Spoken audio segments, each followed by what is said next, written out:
नया FDTL नियम लागू होने से देश भर में अचानक से सारी फ्लाइट्स कैंसिल क्यों होती जा रही हैं, आज की वीडियो में डिटेल से बहुत ही आसान भाषा में मैं आपको समझाने वाला हूं। और साथ ही साथ में मैं इंडिगो एयरलाइंस की ये जो कुरीति है उसको भी मैं बताऊंगा कि कैसे इसने इन सब नियमों के बीच पूरी राजनीति खेली है। तो चलिए वीडियो की शुरुआत करते हैं। एक रिक्वेस्ट है आपसे, आप अगर वीडियो देखते हो तो चैनल को सब्सक्राइब जरूर कर लिया कीजिए, क्योंकि ऐसी वीडियोज मैं लाता रहता हूँ जो भी ट्रेंडिंग टॉपिक्स पर होती है आपके लिए आती रहती है।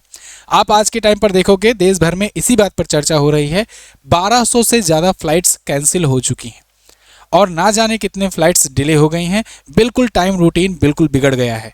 ठीक वैसी ही स्थिति आ गई है जैसे किसी बड़े त्यौहार के टाइम पर रेलवे प्लेटफॉर्म पर स्थिति मंचती है, भीड़ एकदम बढ़ जाती है, सभी के सामान वहीं पर पड़े रहते हैं, सब जहां तहां लेटे बैठे उठे रहते हैं। वैसे ही स्थिति आज पूरा सभी एयरपोर्ट्स पर हुई है। देश भर के तमाम एयरपोर्ट्स पर इस हिसाब से भीड़ लगी हुई है और इस हिसाब से सब लोग लेटे हुए हैं कि वो तस्वीरें देख करके आप समझोगे कि ये पूरा कोई रेलवे का प्लेटफॉर्म है। अब ऐसी सिचुएशन में लोग सबसे ज़्यादा ब्लेम इंडिगो एयरलाइंस को क्यों कर रहे हैं, इंडिगो की फ्लाइट्स को लेकर के लोग ट्वीट और ये सब क्यों कर रहे हैं, इसके पीछे कई कारण हैं। सबसे मेन कारण ये है कि देश भर में आज के टाइम पर लगभग मोनोपोली क्रिएट कर चुका है इंडिगो एयरलाइन। यहाँ पर 2300 से ज़्यादा फ्लाइट्स ऑपरेट करती हैं पर डे, रोजाना 2300 फ्लाइट्स सोचो इंडिगो की। इसमें सबसे ज़्यादा भारत में लगभग 65% घरेलू का जो भी यात्रा होती है उसमें से 65% अकेले इंडिगो पहुंचाती है, यानी 65% इसका मार्केट कैप्चर है घरेलू एयरलाइंस में। बाकी इसके बाद आकाशा एयरलाइन है, एयर इंडिया है, ये सब वगैरह हैं, लेकिन यहाँ इंडिगो की एक तरफा मोनोपोली है और इसी बात को लेकर के सबसे ज़्यादा लोग इसी को ब्लेम कर रहे हैं। दूसरा, इसने जो गेम खेला है ना वो इस हिसाब से खेला है कि अचानक से सरकार पर प्रेशर पड़े और अचानक से दुनिया को दिखे, देश को दिखे कि हाँ कितनी भारी दिक्कत आ गई है। ये FDTL के नए नियमों को लेकर के है। अभी मैं समझाऊंगा आपको अच्छे तरीके से FDTL के नए नियम। पहले आप जानिए, ये सिलसिलेवार तरीके से पहले बहाना बनाते रहे। दूसरे कारणों में ये भी है कि अचानक से लाकर बता दिए कि हाँ ये नया नियम जो है इससे हमें दिक्कत आ रही। पहले शुरुआत में जब डिले हो रही थी, धीरे धीरे डिले होना शुरू की, पायलट्स ने काम करना बंद किया या कम किया, तो तब ये बता रहे थे कि मौसम की खराबी हो रही है या पायलट्स को स्पूफिंग का सामना करना पड़ रहा है। ये सब मतलब कोई ना कोई बहाना जो चल रहा हो मार्केट में उसी को ला करके थोप दो कि कोहरा पड़ा हुआ है, मौसम खराब है, इस वजह से डिले हो रही है। लेकिन जब बात खुलते खुलते 5 दिसंबर तक पहुंची, तब 5 दिसंबर को क्लियर कर दिया इन्होंने कि अब हमसे ना हो पा रहा है। ये चीज़ें दिक्कत आ रही है FDTL के नए नियमों की वजह से, और इस वजह से अचानक से क्रू मेंबर्स और स्टाफ में कमी आ गई है और यही वजह रही कि एयरपोर्ट्स जो हैं वो रेलवे के प्लेटफॉर्म्स बने हुए हैं। ऐसी स्थिति में आप देख रहे हो कितना ज़्यादा लंबी लंबी लाइन लगी हुई है, लंबी लंबी कतारें लगी हुई है, सब अपना लगेज लेकर के। एक एक लोग, मतलब कितने लोग तो हैं जो आ गए हैं लेकिन अभी उनका लगेज बाहर आया ही नहीं है, घंटे घंटे 4-4 10-10 घंटे से वहीं पड़े हुए हैं। तो ऐसी स्थिति आन पड़ी इसलिए क्योंकि आया था एक नियम सरकार का। अब ये FDTL क्या है इसको जानते हैं। FDTL मतलब flight duty time limitations. Actual में पिछले दिनों में सबसे पहली बात तो जो ताज़ा दुर्घटना हुई है अहमदाबाद की, तो अहमदाबाद एयरप्लेन क्रैश हुआ तो उसमें भी पायलट को दोष दिया गया। ऐसे ही जब भी कोई घटना होती है पायलट को दोष दिया जाता है। ऐसे में पायलट्स बहुत सारे आकर के कई बार यहाँ ब्लेम करते हैं कि भाई ये प्राइवेट कंपनियाँ हैं, ये ओवर टाइम कराती हैं, उनसे ज़्यादा काम कराती हैं, जो कि इंटरनेशनल लॉज के खिलाफ है। इंटरनेशनली जैसे कनाडा ले लो, US ले लो, यहाँ पर पायलट्स जो है अगर फ्लाइट लेकर जाते हैं तो उसके बाद उनको ज़्यादा रेस्ट मिलता है इन कंपेयर टू इंडिया में। इंडिया में प्राइवेट कंपनियां हैं वो धमकी देती हैं जॉब से निकालने का, और बहुत सारी सिचुएशन आते हैं। आपने देखा था बहुत सारे विसल ब्लोअर निकल करके आए थे, उनको जॉब से निकाल दिया गया बाद में। तो इसलिए यहाँ पर जब पायलट्स को लेकर DGCA ने नए नियम बनाए तो उसमें बहुत सारी चीज़ें ऐड की गई जिसमें पायलट्स को ज़्यादा रेस्ट देने की बात की गई।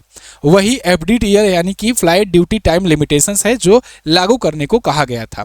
इसमें पायलट्स और क्रू मेंबर के काम के घंटे को रेस्ट पर नए सख्त नियम बनाए गए और कहा गया ये मानना सभी को अनिवार्य है, सभी एयरलाइन कंपनियों को। पैसेंजर्स की सेफ्टी को बढ़ाया गया, क्रू को ज़्यादा रेस्ट देकर थकान कम करने की बात की गई। इसको कहा गया 2 फेज़ में लागू किया जाएगा। पहले फेज़ में जुलाई 2025 में कुछ चीज़ें लागू की जाए, फिर सेकेंड फेज़ 1 नवंबर 2025 से लागू किया जाए। लेकिन देखिए आप, इसमें प्रॉपर वक्त दिया गया था, फिर भी इंडिगो एयरलाइन ने बड़ी ही चालाकी से ये दबा कर रखा, इसमें कोई नया चीज़ नहीं किया। मतलब आप समझो जो नए नियम आए हैं, जब उन नए नियम को लागू करने के लिए आपको पता है नए नियम आए हैं, ज़्यादा रेस्ट देने की बात की गई है, तो मतलब ज़्यादा आप क्रू मेंबर की और पायलट्स की ज़रूरत होगी, तो आप हायरिंग शुरू कर दो। नए वैकेंसीज लाना शुरू कर दो, ज़्यादा उसमें पायलट्स को ऐड करो, ज़्यादा क्रू मेंबर को ऐड करो, जिससे आने वाले टाइम पर जब नवंबर में वो दूसरा फेज़ लागू हो या उसके बाद पूरी तरीके से अप्लाई हो तो अचानक से स्टाफ की कमी ना आए। जब ज़्यादा घंटों में रेस्ट मिलेगा तो जाहिर सी बात है वहाँ पर दिक्कत आएगी। इंडिगो ने ये नहीं किया। इंडिगो एयरलाइन चुपचाप बैठ गया और वो इंतजार किया प्रॉपर तरीके से कि कब ये नियम फाइनल लागू होगा। और ये नियम जब 1 दिसंबर से लागू होना शुरू हुआ, जब पायलट्स रेस्ट पर जाने लगे तो अचानक से पायलट्स की संख्या में कमी आने लगी। पायलट्स ने कहा कि भाई नए नियम आ गए, अब हमें रेस्ट करना है, अब हम रेस्ट करेंगे। तो नए नियम, और तुम क्लेम भी नहीं कर सकते हो, अब क्लेम करोगे तो उल्टा फंसोगे क्योंकि नया नियम आया है डीजीसीए द्वारा। तो अब वो रेस्ट पर जाने लगे जब, तो उसके बाद यहाँ फ्लाइट्स डिले होने लगी। डिले होते होते इतना डिले होने लगी, कैंसिल होना शुरू हुआ। शुरुआत में इन्होंने लीपापोती करी। लीपापोती ऐसे कि चलो हम रिफंड कर देंगे या दूसरे फ्लाइट पर शिफ्ट कर देंगे या कुछ घंटों बाद आपका सही हो जाएगा सब कुछ, ये सब होने लगा।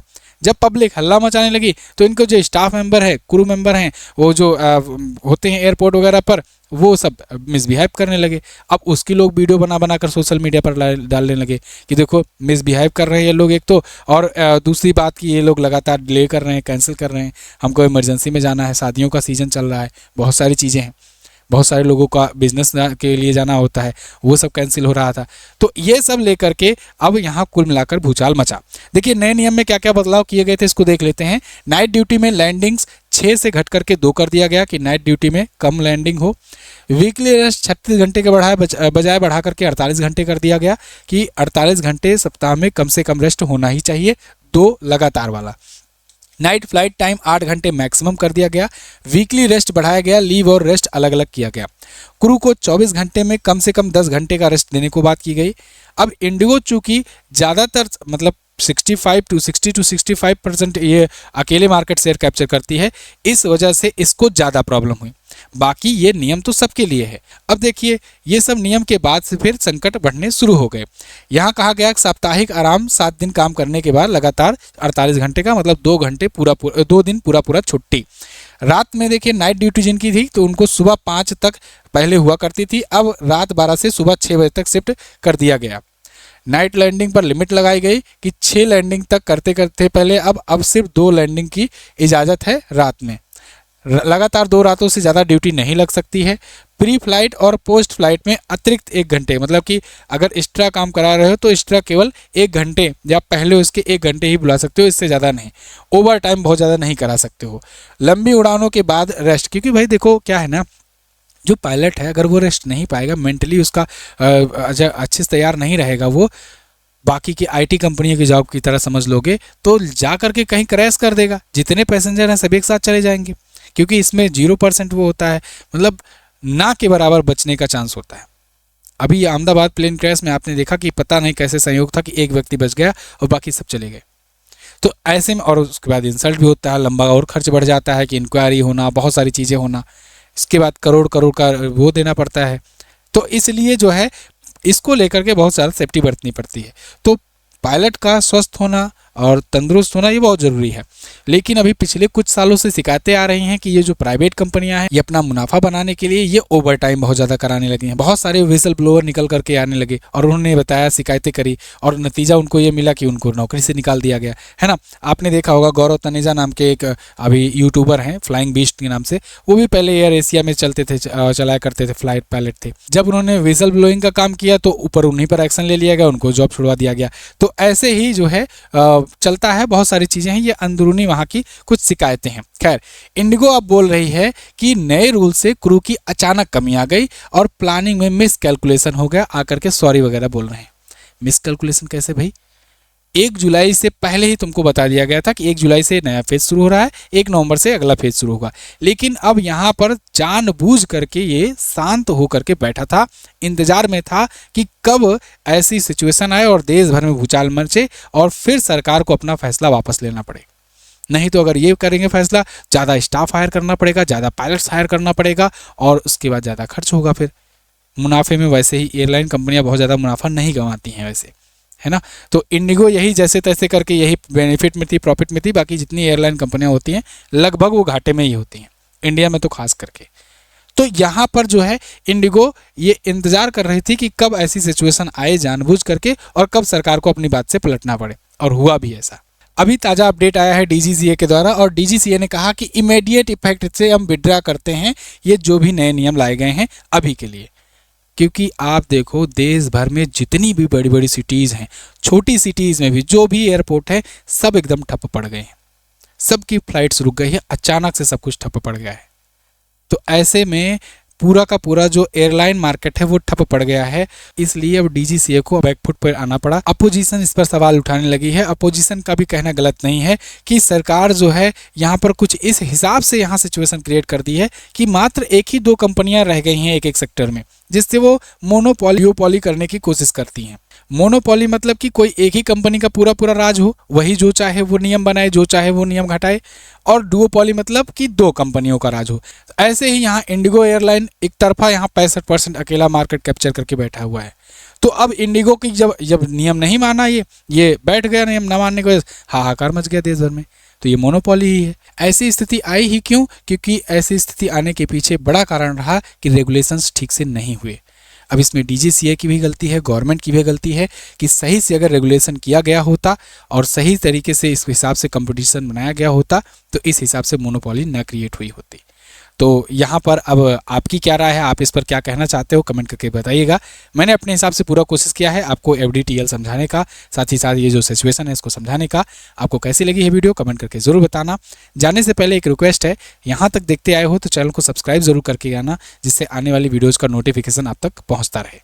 फिलहाल के लिए इंडिगो को सुधार के लिए 4 आदेश दिए गए हैं कि जल्द से जल्द क्रू भर्ती वगैरह करवाओ और जल्द से जल्द इस सिचुएशन को संभालो। लेकिन फिलहाल इंडिगो ने ये क्लियर कर दिया है कि भाई हमें ये सब करने में फरवरी तक तो कम से कम समय लगेगा ही लगेगा।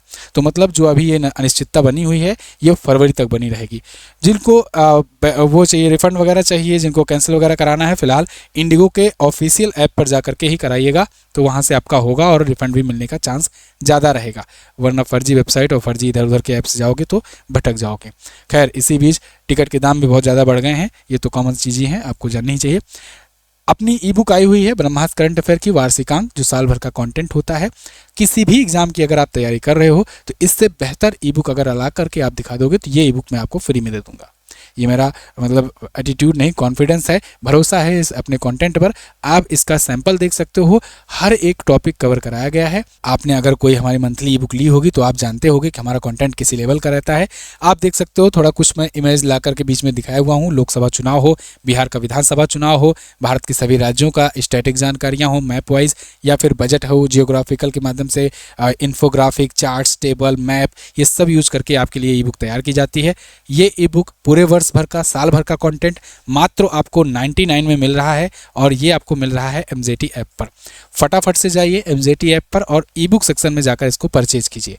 अगर मान लीजिए आप एंड्रॉयड यूज़र नहीं हो, iOS यूज़र हो या लैपटॉप विंडोज यूज़र हो, तो आपको इस नंबर पर व्हाट्सएप कर देना है, आपके पास ई बुक भेज दी जाएगी यूपीआई पेमेंट के बाद 7235939467। इस पर आप व्हाट्सएप करेंगे तो यूपीआई के जरिए भी आप ले सकते हैं। Thank you so much. मिलेंगे अगली क्लास में, अगली वीडियो में। तब तक के लिए नमस्कार, जय हिंद, वंदे मातरम।